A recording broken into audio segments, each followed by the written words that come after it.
I'm Jim. I was 14 years old at the time. My family lives in Utah in a large house. I have an older brother named Julian, 19 years old. We are not close. Julian is very cold and even sometimes grumpy.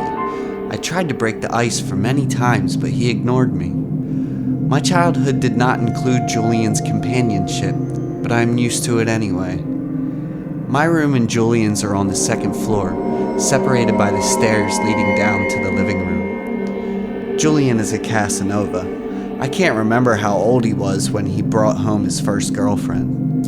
And I can't remember exactly how many girlfriends he had. My parents also talked to Julian many times that they did not want so many strangers coming in and out of the house. But he chose to ignore it and even got angry with his parents. Gradually, his parents didn't care much about Julian anymore. He was free to do what he wanted.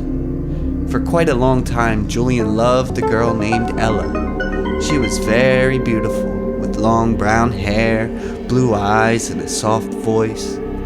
Ella was also brought home by Julian like previous girlfriends. Unlike them, my parents really liked Ella. She gradually became close and participated in every event of my family. At that time, Ella almost lived at my house. Suddenly, one day, my family didn't see Ella anymore. When his parents asked, Julian replied that he broke up with her, but he didn't say why. Although my parents and I were not happy with that, we couldn't change Julian's decision. After that, he didn't bring any girlfriends home anymore. He constantly locked himself in his room. On a Saturday night, my friends went to a friend's birthday party. Julian went camping overnight with his college friends, and I stayed home alone. I locked the door carefully and checked all the windows. After making sure I was safe, I went up to the room to play games and eat snacks. After a while, my game console had problems. I remember Julian had a very modern game console. I tried to borrow it many times, but he definitely refused. This was my chance to experience it. I immediately ran to Julian's room. Great when he forgot to lock the door. I looked for the game console. But I started to feel uneasy. There was a very unpleasant smell in Julian's room. I couldn't describe it, but it definitely wasn't the smell of garbage or food. Ignoring it, I continued looking for the game console because my friend was waiting. I looked on Julian's bookshelf, and suddenly the door slammed shut, startling me. There was no wind outside. I had closed all the windows. At this point, I started to get scared, but I tried to calm myself.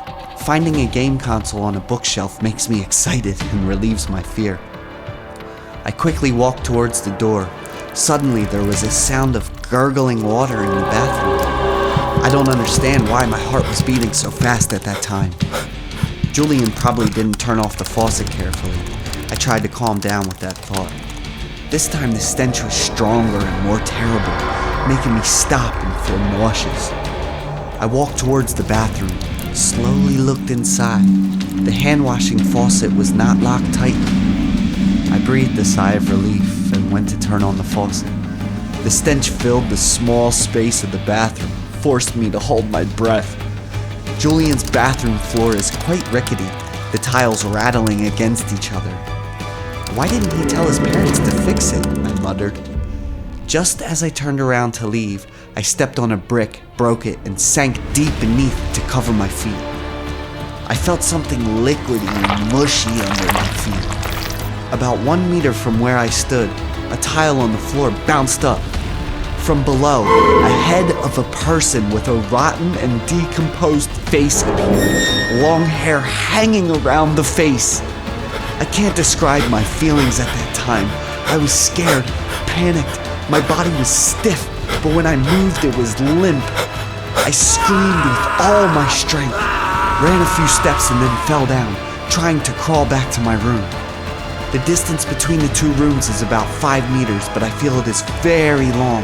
I called my parents in a muffled voice that was light in my throat, then called the police. 911. I stood in front of the house and waited until the police and my parents returned.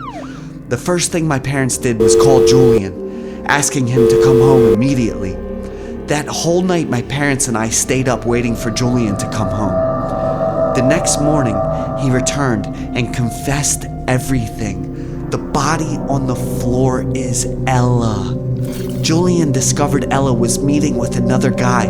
Unable to control his anger, Julian strangled Ella to death and hid her body under the bathroom floor. Julian was sentenced to life in prison. My mother was hospitalized for 4 months because of that shock. My parents converted Julian's room into a storage room and paid more attention to me.